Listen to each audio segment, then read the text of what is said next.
Welcome to the Healthy, Wealthy, and Wise podcast with Dr. William T. Choctaw, MD, JD, where the doctor helps you unlock your full potential by equipping you with tools and knowledge in the areas of health, wealth, and wisdom, anchored in his experience as a business executive, a physician surveyor for the Joint Commission, a former mayor, and over 50 years of experience as a general surgeon.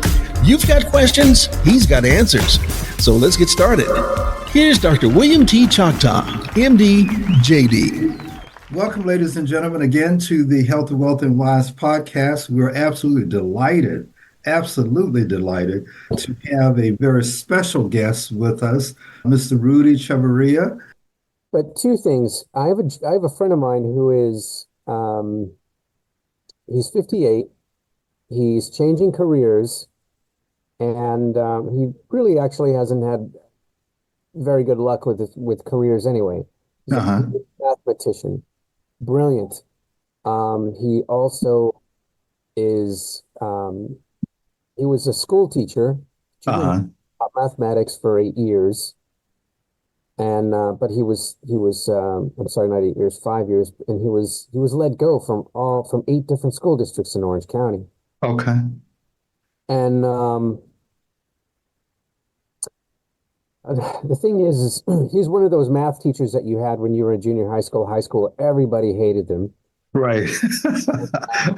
People would write things on his door. Oh my goodness. And he was kind of, just not the popular math teacher. Got it. And now he's changing careers again, and I just feel so bad for him. Yes. And so it worries me because I can't help but wonder sometimes if he might, because he's not married, he's not in a relationship, if he would end up becoming suicidal. I understand. He has really, he's got a sister. His parents both passed away about 2 years ago. Mm-hmm. And that concerns me. And so to go back to when he was in his 20s, and dealing with college students like I do, mentoring them, and high school students, I want to see if there's any advice that you could help me figure this out with for high school students and college students that are trying to avoid that that spot where you can end up when you're in your 40s, late 40s, early 50s, mid 50s. Mm-hmm. You start to experience ageism, which some friend of mine just told me yesterday in the conversation that, boy, if you're in your 30s and you're in China, you're considered an old man. Yes. Or in, I think, 30s, 40s, something like that. Right. Good luck trying to find a job. And so that, I think, is a topic that I'd like to discuss with you on how to avoid, those type of situations of when, like I said, when you're in your 40s and 50s and want to change. And in particular, like, how did you know, Dr. Choctaw, that you wanted to be a doctor and your path, and how did you get there? I mean, you seem so on point with everything in your life, that everything was planned, everything. And even when I met you in 85, you just, you walked into the room and you dressed nice. You had a swagger about you, had a confidence. You were very well spoken. And now fast forward to where you are now, almost 35 years later, and you're still there, if not even more so. And if I could take that secret sauce that you have and say, this is how Dr. Choctaw did it, we're going to package it up and we're going to tell you, all of you high school students and college students, this is how you do it. I'd love to hear from you on that. Even though I know you're interviewing me, I mean, okay, no, that's fine. Your wisdom would, I think, help all those other students that are, or maybe people even in their 50s, trying to still figure it out. And I tell college students and high school students, don't worry about it. Even when you're in your 50s, you're still trying to figure it out. Right, right, right. Well, I can certainly comment on that. And let me just say to the audience, if you're just joining us, we're with Rudy Chavarria, who is an expert on assisting individuals on their path to education, be it college and otherwise. And we're chatting about different things in life, and particularly as it relates to education. In terms of my story, and I don't know whether we've had this conversation before, but I'll share it with you. I grew up as a foster child. My mother, Okay. yeah, no, my mother was 17 years old when I was born. And this is in Nashville, Tennessee. And if you can imagine, if you're a person of color in the Deep South in the late 1940s, and certainly for girls who got pregnant in high school, there were no avenues for you to finish high school or to graduate. And so what she did, God bless her, is that she decided that her firstborn child would get an education, that she would do whatever she could. Now, there wasn't a lot, a 17-year-old high school dropout could do, but she had a belief system. And she put that belief system in me. And so to answer your first question, and I say this when I talk to folks, particularly maybe individuals who've not had a straight path, but who've had more of a circuitous path to get into where they want to go. Number one, be careful what you say to your children. Be careful what you say to your children, because what you say to your children will come true. She told me at age 5, I kid you not, that she wanted me to be a doctor. She said, "You will be a doctor," blah, blah, blah, blah, blah, blah. And what was unique about that, I didn't know what a doctor was. We were poor, living in the rural part of Tennessee. We didn't go see doctors. We couldn't afford it. And because the color of our skin, we were limited to the hospitals we can go to. We couldn't go to everybody else's hospital. And so, when we got sick, we went to the lady down the street, and she did, God knows whatever she did, that we felt better. So I have no idea what she did. But my point is intentionality. It was her intent. Wasn't mine. It was her intent that I would be a doctor, that she took whatever disappointment she had and she put all that into her son. And she said, "You will do this and you will do that," and blah, blah, blah, and blah, blah, blah, blah, blah, blah. That started me, Rudy, on my course. And even when I didn't know what it was, I used to say, people said, "Well, what are you going to be when you're going to grow up?" I said, "Oh, I'm going to be a doctor." And I said, "Oh, that sounds great. That sounds great." I had no idea what that meant. But as I got older, I kept saying it, and then I had made that commitment to her. And so I think that's important. The second thing is, I do believe that confidence is a big deal. And I think that confidence came from her, because I said, well, my mother wouldn't ask me to do it if she didn't think I was competent enough to do it. She wouldn't do that. And she's my mother. She knows me better than anybody else. So long story short, that's sort of how that came about with me. And that has propelled me to this day. Yeah, brilliant. And what about now that you're older, or for some men, they go through what is called menopause. Yes. Crisis. Yes. When the body starts to change, men lose testosterone more. I think you might even know more than me that body or muscle tissues, muscle cells on a man. Yes. Start to go down from 30, they go down like, I don't know, 10% every year. Yes. The reality is we all go through change, men and women. And you're right. Men go through change just like women go through change. Women just talk about it more. Men don't talk about it.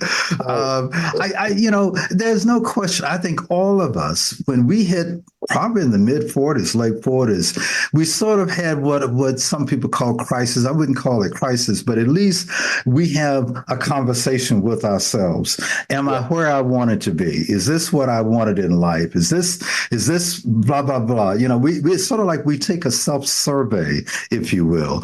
Am I happy? Blah, blah, blah, blah, blah, blah.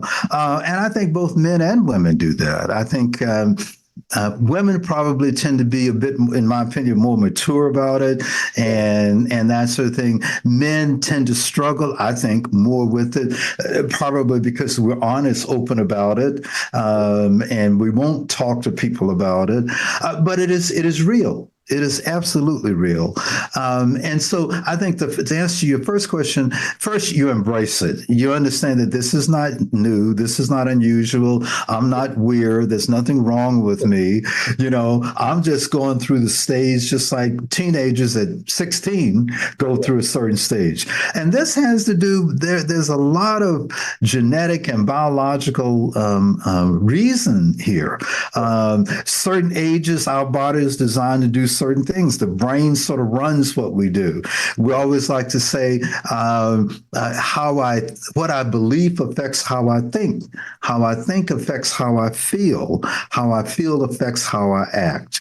So those belief systems were begun back in early childhood and based on our experiences and what we were taught and what people said to us.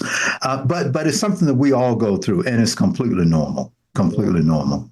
That was wonderful what you just said. That was wonderful. That's something I'm going to start telling my 7-year-old, 8-year-old son. Yeah, yes. Brilliant. Start now. You can never, and what I believe this because of my experience, you can never begin too early. Yes. There is no downside. There is no downside, basically, that you just start and with little things, basic things, staying positive. You can still correct and correct the child and obviously be a parent, but you can do it in a positive way. Instead of saying you're a bad person, you can say you did something that was not good. So it's not the individual, it's the act, and you can change the act. Of what you did, with education, experience, blah, blah, blah, but never make them feel bad. And the fact that she told me I would be a doctor, I am now a doctor. I am sure that there are parents that tell their kids things like, you will never amount to anything. You're a bad kid. You're not like your brother, that sort of thing. So you want to have parents stay away from the negative because kids, people, and we adults, we carry that stuff. We call it baggage. And a lot of psychologists have to do a lot of work to help us get rid of a lot of that baggage. Yes. You bring that up, how we carry things with us in our lives. My grandmother lived to be 93, and the last year of I would go stay with her because my mother was living with her at the time. And I would stay 2 days, 9 a.m. to 6 p.m. And that allowed my mom to be with our son. Uh-huh. She could be with him, and this is before he was in school. And in those times, I remember, to go along with what you're saying, we carry that baggage. She was 92 and telling me stories of what her parents would tell her. Yes. And I could see the hurt in her. Here she is, 92 years old, and still she recalls the moments where the things that her mother's told her when she was 9, 12. Yes. When she was 92. So, yeah, I agree with what you're saying. Watch what we say to our kids. And, yeah. Yeah, and I think a lot of times, again, this is my belief, and I think there's some biology to back this up. Men have fathers have more challenges with that than mothers, and so I have 2 sons, and so one of the things that I did with my sons growing up is that I would tell them that I loved them as a father. Because, and a lot of kids have what we call daddy issues. My dad never told me he loved me. He never blah, blah, blah, and blah, blah, blah. And a lot of times we men don't think about that stuff. We say, well, no, they know. I don't have to tell them. I don't have to. Yeah, you do have to tell them. You do have to. You need to hug them. You need to show them. And there's nothing wrong with that. And I think a lot of it is generational. In the 40s and 50s and 60s, men were taught to be a certain. I can even think about as a physician. I'm in a much different position now than I was 40, 50 years ago. You don't hug your patients. You don't cry in front of your patients. But I learned that as someone once said, people care about what you do. People care less about what you know than how you make them feel, or, that you care about them. And so I've learned that an empathetic or a human physician is a better physician than what your MCAT scores are, or how where you went to school and all that stuff. Yes. You bring up a good point. My wife does cardiothoracic surgery, Okay. and she tells me all the time that the hospitals are really looking for surgeons that do come from a different You bet. section. And as You a matter of bet. fact, the gentleman that I had a hernia a few years back, and the gentleman who worked on me when I went in, Uh-huh. he went to go in to check on the sutures and everything was fine. I asked him, and I said to him, how did you become what you are? I mean, what made you know what you wanted to be? And he said to me, and he leans back, he's holding onto his clipboard, and he says, I was actually a fifth grade elementary school teacher for 4 years. Okay. I went to medical school, and I said, and then I said, no wonder why you're such a good doctor, Yeah. because you get it. You knew what it took to harness 29 or 32 different fifth graders and communicate with them and discipline them and teach them, and the personality differences, and then their parents on back to school night, and all that.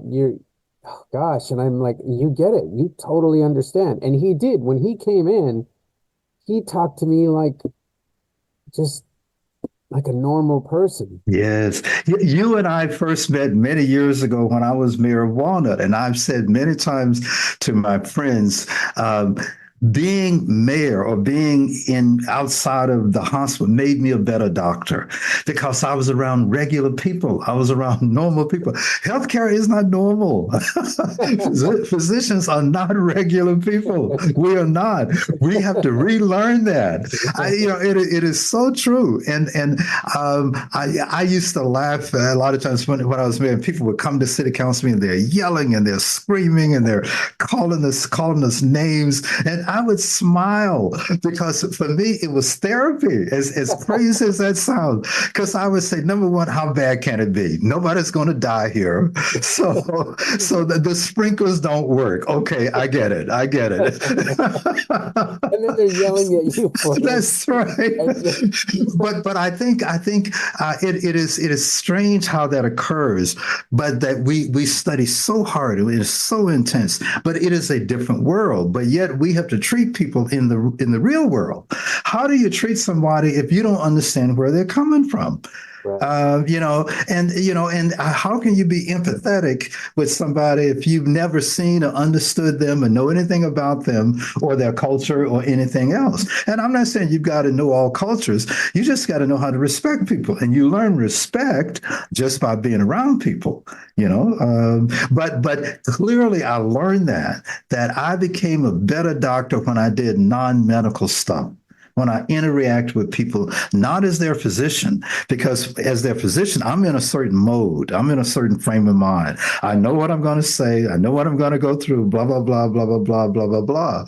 But once I get outside, I'm just like you, and you're just like me. And that's eye-opening for most physicians. And hospitals now are working on that because there's such a high level of physician burnout and suicide. The downside of what we do, and particularly surgeons, because we're probably the extreme of that, is that stress and all that stuff has a toll. It takes a toll on us. At the end of the day, we tell ourselves that we're superhuman, but the reality is we're just like everybody else. And what I do when I get the docs together and I give them talks, I tell them that, we're no better, no worse. And once we understand that, then we can deal with the reality of how can I be better? How can I be a better doctor? And the first way to be a better doctor is to be a better husband, be a better wife, be a better mom, be a better dad. Because it's just human beings dealing with human beings. Doesn't matter what your career is specifically. But I learned that by getting outside of medicine, I was better in medicine. When I first met you, I didn't see you as a doctor. Uh-huh. knew your title, but I didn't see you as a doctor. I see you Understood. more as the mayor. So yeah, everything you're saying though makes complete sense. To go back to what I had said, there were two things that I kind of wanted to talk about. One was so this way students would understand decisions that they make, influences that they choose to either subscribe to or push away from them, negative. Uh-huh. The second is suicide. Okay. And because, like I had said, I fear that my friend might, in the end, just be suicidal. And what's interesting is also the when we talked about suicide within physicians and even in teenagers now, it's just Yes. skyrocketed. Yes. And that's one of the things. I mean, I why I wanted to talk about it is because, and I know we're transitioning here, is because I feel like and I've had a number of friends of mine commit suicide, Hmm. where they just felt there was no hope, and Yes. and they just felt better if it was over with. Um, and I wanted to, and you brought it up already, how so many doctors and physicians, and even dentists, teachers, whatever. In your opinion, is there like a medical reason why this is, or do you think it's purely emotional? Um, like what you said, if parents are saying, "Oh, you'll never amount to nothing," and then finally it just builds up so much that it pushes them into anxiety into stress, anger, depression, then finally they're just ready to give up hope, and give up on life. Um, how do you feel about, especially if I can bring this down even more so into focus, Sure. about high school students and in particular junior high school and high school students who finally start to get a taste of social media with their cell phones? Because I just came from our son's award ceremony this morning. He's in second grade. He got an award, and a bunch of other students got awards, and they're just so lively. But then when I cross and I look at junior high school students, they're so withdrawn. Yes. And as you remember being in junior high school when you start to feel all these Mhm. things, and what is your opinion on how do you think we can handle it as a parent like myself, who has an 8-year-old who eventually, Okay. 4 years, is going to start being introduced to cell phones and social media? I think the first thing, and actually, I've done a podcast on this, a couple of them, Okay. that this is normal. This is normal. That all of us go through different stages, and what's interesting is that there are biological reasons for that. Obviously, an 8-year old's brain is not as developed as a 15-year-old's brain, and a 15-year-old's brain, and I'm talking about cognitively now, is not as developed as a 25-year-old's brain. So a lot of times, the things that our say teenagers do that make no sense, they're just trying to process everything. They don't understand like the 30 or the 40-year-old parent saying, well, the smart thing to do would have been A, B, C, and D. They're still trying to process this. And then to your point, you throw in this world of the web and the internet, which was not a factor when I was growing up. And that just magnifies everything because you can get everything on the internet. You get information. You can be reached, or your children can be reached on the web without you being aware of it, and have a whole different world. So that just adds to the challenge. But to be specific, there are biological things that clearly account for the different stages of development in life, whether you're an 8-year-old, an 18-year-old, or a 28-year-old. The brain is different. The brain develops different. Number one. Second thing is the environment is a factor. Everybody's a little different, so there is no one size that fits all. But there are certain basics and basics like self-esteem, self-wealth, worth. And a lot of that comes from the people who are closest to you, mom and dad, or that teacher who you look up to, or that in-law, that aunt or uncle who you look up to. Those are the ones early on that can have a positive or negative impact on you. In terms of different parts of schooling, I remember my worst time was in junior high school when I was in school. I was angry. I was angry at the world. I was in I think my second foster home by this time. And I still would say I wanted to be a doctor, but I wasn't doing it. I wasn't putting in the work. And my aha moment, I remember my 8th grade teacher, Mrs. Hogue, she would go around the class and she'd ask people, what do you want to be when you want to grow up? And when she got to me, she said, Miss Choctaw, what do you want to be when you want to grow up? And I said, I want to be a doctor, which is what I'd always said. And she laughed at me, and everybody in the class laughed. And she said, have you looked at your grades lately? And she made me so angry, but she was right. She was right on the money. I was saying it because I always said it, but I wasn't walking that talk. And when she pushed my button, and when everybody in class pushed my button, I then sort of woke up to some extent, if that makes sense. And I said, okay. I said, I'm going to show you. My mother said I'm going to be a doctor. I told her blah, blah, blah, blah, blah, blah. And then I switched courses. But just because you say it doesn't mean you're going to do it. You gotta walk that talk. But my point is, these stages of development are completely normal. They're completely normal. My philosophy was with my kids, and I tell parents, keep the lines of communication open. I don't care whether they're 12 years old or 22 years old. Keep the lines of communication open. You can disagree with what they've done or their choices or their habits, and you can say that, but always end it with, I'm always here for you. You're a good person. This too shall pass. Blah, blah, blah, blah, blah. Always end it on a positive note, but always keep those lines of communication open with that child or young adult or teenager. Because once that cuts off, now you're lost because you have no idea what's going on because they aren't talking to you anymore. And normally, teenagers start to separate from mom and dad. They know, and that's why you want to have that other person outside of mom and dad who's a good person who can give them direction. As always, we thank you for your time, and we thank you for your words of wisdom. And with that, you have a blessed day. Likewise. Thank you for listening to this episode of the Healthy, Wealthy, and Wise podcast with Dr. William T. Choctaw, MD, JD. Be sure to check out other great episodes covering areas of health, wealth, and wisdom at thwwp.com. And while you're there, be sure to check out the books, blogs, and other literature in your preferred format. And don't forget to leave a review, subscribe, share, and support the podcast. That's at thwwp.com. You've been listening to the Healthy, Wealthy, and Wise podcast with Dr. William T. Choctaw, MD, JD.